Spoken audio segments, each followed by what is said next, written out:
think I've orchestrated a very powerful deck that can dark hole your opponent on their turn, sometimes 2 times a turn, sometimes 3 times a turn, and it is insane how this deck works. I think that Orcust are definitely on the cusp of competitiveness, maybe 1 or 2 cards away from your opponent playing their last Sonnet as you dominate the field.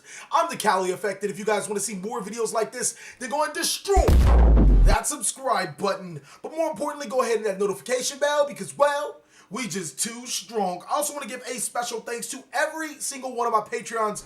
Without you guys, videos like this would not be possible. Also want to give a mad shout out to our newest Patreon, Chance Kaspersky. I hope I said your last name right. Welcome to the top dogs, man. I hope you enjoy your time here. Without further ado, I present to you a competitive Orcust deck profile for this format. Okay, ladies and gentlemen, so before we cue that marching band, let's look at the stats. I think that Orcust is 1 or 2 cards away from being an extremely competitive deck. It is a dark machine deck that works so well with other cards that were previously accessible to us. I think it's going to be a very powerful deck. For right now, I would keep it to a local level event, and I wouldn't be surprised if I seen a couple of regional tops here and there, especially with the new support that we are getting inside of the Savage Strike set. I think this deck can be really powerful, so pick it up while it's cheap. Let's start off by talking about the monsters so you guys can get more acclimated to how this deck works. We run 3 copies of World Legacy World 1. This card is pretty powerful. What it does is when it's sent to the graveyard, you can special summon 1 World Legacy monster from your hand to your side of the field. That effect I really wanted to abuse using other World Legacy monsters, but it didn't really work out. Its best effect is that you can banish it to special summon one of your banished World Legacy monsters to your side of the field. I also want to note that it is a 500 attack monster, which just screamed machine duplication targets. Next, we have 3 copies of Orcust Horror. This card is really good. Basically, you can banish it. All the Orcust monsters have an effect that you can banish them from the graveyard to special summon an Orcust monster from a specific spot right now. And you can only use their effects once per turn, and you can only special summon dark monsters for the rest of the turn that you activate their effects. What Orcust Horror does allows you to special summon a Orcust monster from your deck to your side of the field. We previously thought it was a machine duplication target because I don't know why we thought Living Fossil reduced the monster to 0 attack, which made some really insane combos, but even still, it's still a really good card being able to special or 2 to Orcust monsters to your side of the field. Next is 3 copies of Orcust Symbol Skeleton. This card is really good. What he does is he allows you to special summon Orcust monsters from your graveyard to your side of the field. And the reason why it's really good is because we have a field spell card that turns them all to quick effects, which means we can start special summoning on our opponent's side or on our opponent's turn and start manipulating how they play with their field zones, because this deck is really good at manipulating linked cards. Next is 3 copies of Orcust Brass Bombard. This card is the guy that people don't really like. You can banish him to special summon an Orcust monster from your hand to your side of the field, as long as it's not Brass Bombard. Now, you only have 6 targets with him, but the best thing about him is that he is a 500 attack machine monster. So him plus machine duplication can get you, and another monster can get you into whatever you guys need. He's a really good combo extender, and sometimes is vastly underrated. Next, we run 2 copies of Armageddon Knight. It is a dark monster that can send other dark monsters from the deck to the graveyard. Really good at comboing off with your your Horror. Him plus machine duplication does equal you a Topologic Gumblar Dragon combo, which is really insane. We followed it up with 2 copies of Dark Grepher. I was running just 3 Armageddon Knight, but 2 Dark Grepher actually gets in there. We run quite a few high-level dark monsters, and Dark Grepher by himself with an Orcust monster can actually get you into some pretty insane plays. 1 copy of Grindy Boy. This guy is actually free. He is a 1-card summon sorceress if you need to be, and more importantly, he puts monsters on your side of the field for you to start comboing off with your Orcust cards. Lastly is 1 copy of Dark Arm Dragon. This deck is pretty good at manipulating its dark spots, so I thought Dark Arm Dragon was a very powerful card, especially since this deck loves having banished machines. Dark Arm Dragon can help you accelerate that. That's it for the main board. For the hand traps, I played 2 copies of Ash Blossom and Joyous Spring, 2 copies of Ghost Bell and Haunted Mansion. Just the best hand traps in the game right now. For the people that can't afford Ash Blossoms and Ghost Bells, Ghost Ogres and Effect Veilers do they don't do the exact same thing, but they do a pretty good job at holding your opponent off. DD Crows, Skullmeisters, just any 6 hand traps that you guys are really comfortable with playing, that you guys can afford. That's really all I can say about that. After that, you know, after the monsters, we run quite a complex amount of spell cards. 2 copies of Orchestrated Return. Man, this card is not as good as I thought it would be. I was running 3 at a good time, and opening 2 is probably one of the worst things ever because it's a once per turn effect. And then you realize that you don't have a lot of Orcust or World Legacy cards or monsters in this side of this deck. Don't get me wrong, I think once we get more Orcust monsters, this card will be a little more valuable. But right now, I don't think it is as valuable as you would think, because you want to put Orcust monsters from your hand to the graveyard, but Dark Grepher just does it better. We follow that up with 2 copies of Orchestrated Babel. This card turns all of your Orcust monsters into quick effects. So, yeah, that's pretty good. Being able to interact with your opponent is just amazing. And then when it's sent to the graveyard, you can send 1 card from your hand to the graveyard to add it back to your hand. So you do have that recyclability to add it right back to your hand if your opponent does disrupt it. But more importantly, it's just like the quick effect is like amazing. We were playing this deck without this card and was why like, what, this deck isn't good. Then we started playing with the Babel and we're like, okay, it's awesome. 2 copies of Orchestrated Iron Sats. This card is also really good. The reason why it's so good is because your opponent has to normal summon or special summon at some point in time. It'll get you a free Orcust monster to your graveyard. If you couple that out with Orchestrated Babel, you're actually allowed to manipulate how your opponent plays the game in a very powerful way. If you have this, and Topologic Gumblar Dragon, your game is going to be a lot more easier than before. 2 copies of Machine Duplication. This card can actually be made, cards can actually be made into machine duplication targets. Also, this card can also never be dead, mainly because we can shuffle our orchestrated monsters into our deck for machine duplication to be live again. 2 copies of Living Fossil. This card is, this is the reason why so many cards become live inside of this deck. They're all within that 1500 attack or less range.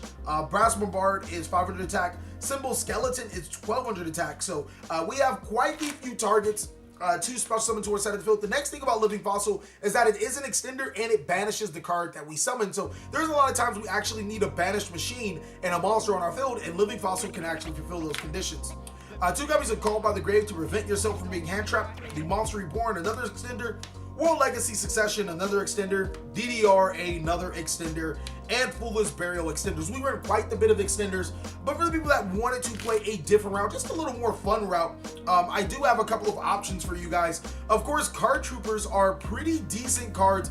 We run enough machine duplication targets. Card Trooper can put those Orcust monsters to your graveyard that you need.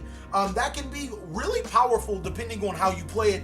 The reason why we dropped Card Trooper from the build was necessarily because we were using Card Trooper. We would get 12 cards off into our graveyard, 3 for each Card Trooper, and then the Dante Mill 3, but it never seemed like we hit the cards that we needed. So I definitely would back off of this concept just until we get more Orcust cards that need to be in the graveyard.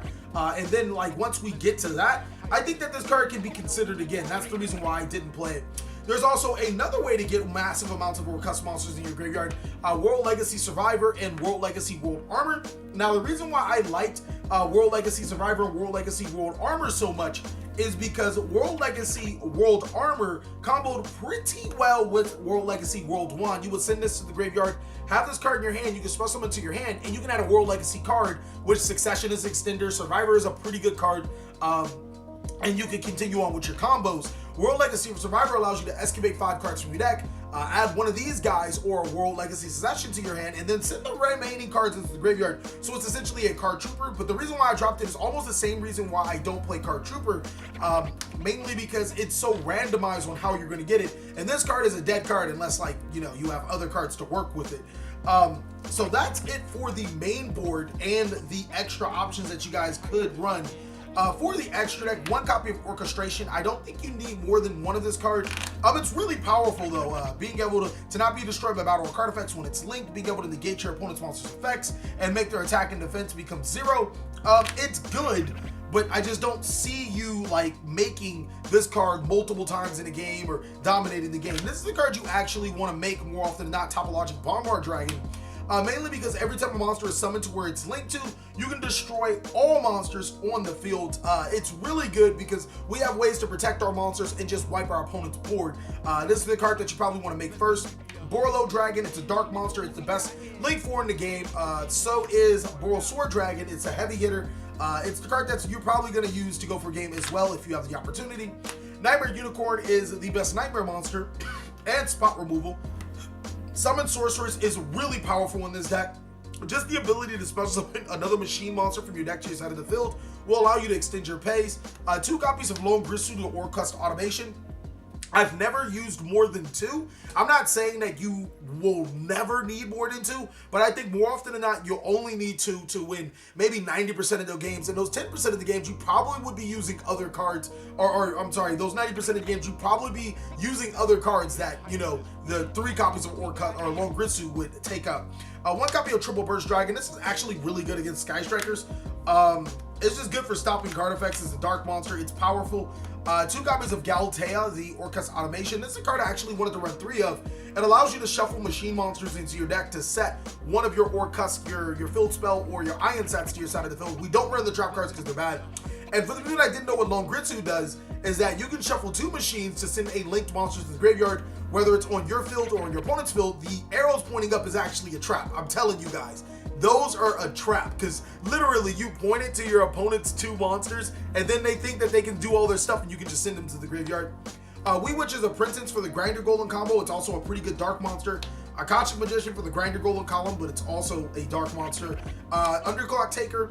I think that Underclock Taker allowed me to reduce my opponent's monsters, but more importantly, these 2 monsters can actually make Summon Sorceress if you need Summon Sorceress that bad. But that is it for the main board and the extra deck. Let me get you guys these combos because you're gonna love them. Okay, ladies and gentlemen, so I actually had to change the extra deck just a little bit.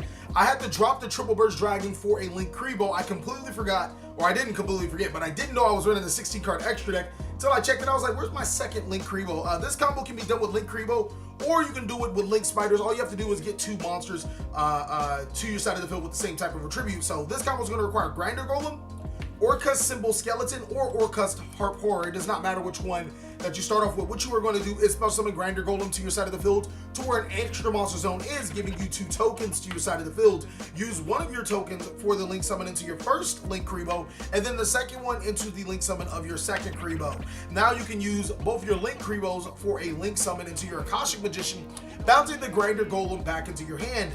This time around, you can special summon the Grinder Golem wherever you want to, but I'm just going to go ahead and put it back under Akashic Magician, giving myself 2 more tokens to my side of the field.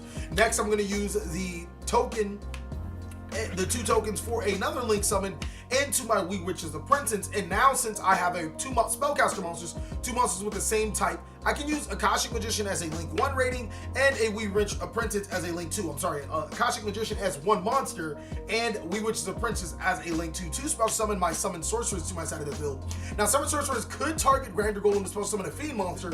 We don't play any of the Fiend monsters. Makes you wish that Grinder Golem was actually a machine, because this would be a 1-card combo. Normal summon your Orcust monster, whether it's Harp Horror or Symbol Skeleton, and use Summon Sorceress targeting the Symbol Skeleton to summon Harp Horror to your side of the field. Use both of these monsters for a link summon into your Galatea, and then use your Orcust Symbol Skeleton's effect to spell summon Harp Horror back to your side of the field. Now you can use your Galatea to shuffle in the Symbol Skeleton to set to your side of the field either Orcust Iron Sets or Orcust or Orchestrated Babel to your side of the field, depending on which cards do you not and do you have on your side of the field. You're going to follow up with the next play of using Galatea and the Orcust Harp Horror as another link summon into your Lone Grissu. Next, you're going to use the effect of Harp Horror, banishing itself to your side of the field to special summon another monster to your side of the field and Symbol Skeleton. Follow up by using both the Symbol Skeleton and the Summon Sorceress for a link summon into That's right, ladies and gentlemen, your Topologic Bomber Dragon. So now, since all of your monsters have the ability, all of your Orcust monsters have the ability to to activate their monsters' effects on either player's turn, the quick effects now, during your opponent's turn, you can actually activate the effect of your Orcust Symbol Skeleton to special summon your Galatea to your side of the field, triggering the Topologic Bomber Dragon, destroying all monsters on the field except for Longritsu, because while it's linked, it cannot be destroyed by card effects. So both of these monsters go back to your side of the field, and now you can actually use the effect, or graveyard, you can use the effect of Longritsu, seeing that you have two banished machine monsters, shuffling them back into your deck to disrupt an opponent's linked card. The next 2-card combo is going to require any Armageddon Knight, or you can use Dark Grepher and an extra machine monster in your hand. It does not matter, as well as machine duplication. You're going to be able to make Topologic Gumblar Dragon with the monsters that you need in your graveyard to special summon to disrupt your opponent. What you're going to do is normal summon your Armageddon Knight, sending, my apologies, your Orcust Harp Horror to your graveyard. Use the effect of your Orcust Harp Horror to special summon to your side of the field Brass Bombard. Why is that in my graveyard? That shouldn't be my graveyard. This should be banished. I'm gonna actually put it right here for the banish zone since I don't have a deck. The next thing you are going to do is use Machine Duplication, spell summon 2 more copies of Brass Bombard to your side of the field, and then use Armageddon Knight and your first Brass Bombard for a link summon into Galatea. Now, you can use Galatea's effect to shuffle the Harp Horror to set to your side of the field your copy of Orchestrated Babel or Orchestrated Einsatz, depending on your hand and what you want to do. Go ahead and activate that Orchestrated Babel, and then use Galatea and Orcust Brass Bombard for another link summon into your Longritsu. Lastly, you're going to follow up with the Orcust Brass Bombard and the Longritsu into your last link summon into your Topologic Bomber Dragon. Now, since you have an Orchestrated Babel, all of your monsters become Quick Effect, or all of your Orcust monsters become Quick Effect, meaning that you can use the ability of Brass Bombard to special summon an Orcust monster to your side of the field, which will destroy all cards on your opponent's side of the field. If you just so happen to have the extender of either Orchestrated Einsatz or Symbol Skeleton, you can go ahead and banish the Brass Bombard to special summon the Skeleton, destroy all cards on your opponent's are on the field. Since this is in the graveyard, you can use Symbol Skeleton to summon the Longritsu again to destroy all cards on your opponent's side or on the field again, except for, of course, Longritsu, because it can't be destroyed while it is linked. Same thing can happen if you have the Orchestrated Einsatz. You can use this to send your Brass Bombard to the graveyard, or not your Brass Bombard, your Symbol Skeleton to the graveyard, or even just use it to send your Harp Horror to the graveyard to destroy multiple cards on your opponent's side of the field. Every other combo is pretty much the same. I think I have one more combo to show you guys. Okay, ladies and gentlemen, so this little 3-card combo is going to get you almost the exact same thing. You're just going to have an extra extender through Dark Grepher. What you're going to need is a way to special summon Dark Grepher. So you're going to be able to discard it through World Legacy, World Wand, and as well as a Harp Horror or a Symbol Skeleton in your hand to pop off with this combo. First thing you're going to do is discard the World Legacy, World Wand, and special summon Dark Grepher to your side of the field, using its abilities to send Orcust Harp Horror to send Symbol Skeleton from your deck to your graveyard. Next, you're going to use Symbol Skeleton's effect to special summon Harp Horror to your side of the field and use both of these monsters for a link summon into your Galatea or Custom Automation. Use the effect of your World Legacy World Wand's effect, special summoning, banishing itself to special summon Symbol to your side of the field, and then your Galatea's effect to shuffle the World Wand to set your Orchestrated Babel or your Einsatz, depending on your combo situation. Next, you can use the Galatea and the Orcust Symbol for another link summon into your Longritsu, which will get you set up for that monster into your graveyard. Lastly, you're going to use the effect of Orcust Harp Horror, banishing itself to special summon an Orcust Symbol Skeleton to your side of the field, and then using both of these monsters for the summon of your Topologic Bomber Dragon. No matter how you shape it, there are multiple ways to get Orcust monsters into your graveyard, so you can start abusing the fact that you can special summon Longritsu under your Topologic Bomber Dragon to disrupt your opponent. And then even on the next turn, let's say we already do this, you can actually go boom, you banish, you summon, and with the third monster, you'll be able to summon another Longritsu to your side of the field, which won't be destroyed, but even more importantly, this is exact game. So that's kind of cool. Thank you guys so much for watching another segment of the Cali Effect. I really hope you guys enjoyed this video. If you did, go ahead and give it a like, and if you didn't, let us know down below in the comment section what we could be doing to be better. Please like, comment, subscribe, but most of all, enjoy. I hope you guys are having a great day, like I am.